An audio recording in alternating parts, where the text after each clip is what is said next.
Často teraz počuť, že v prítomnosti tu a teraz, v tomto prítomnom a teda v jedinom skutočnom okamihu. Možno máš pocit, že je to ťažké, že aj keď sa snažíš, nedarí sa ti to.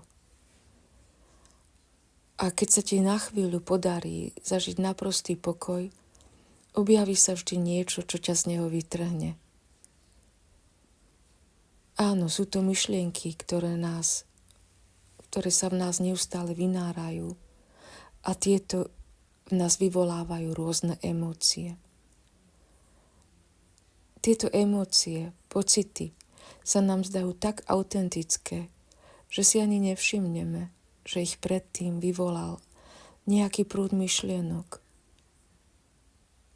Že práve myšlienky sú príčinou našich pocitov, ktoré nás ovládajú tak, že v nás vrie sklamanie, hnev, smútok, úzkosť či strach, ktoré nás majú celkom vo svojej moci. Že sa nám potom nedarí byť v tu a teraz. Ale môže to byť úplne inak, keď si uvedomíš, že sklamanie, hnev, smútok, úzkosť či strach sú ti len na príťaž. Nikam ťa nevedú, naopak, všetky len zhoršujú celú situáciu a prejavujú sa negatívne na tvoje rozpoloženie.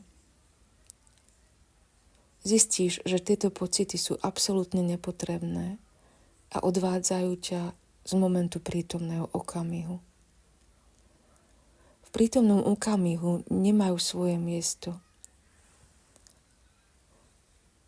Nemáš chuť ich v sebe krmiť pozornosťou a tým, že si ich prestaneš všímať, strácajú na sile. Nemajú takú moc nad tebou a keď si k tomu uvedomíš, že vyvstávajú len vďaka nejakých stále tvoriacich sa myšlienok, strácajú sa úplne.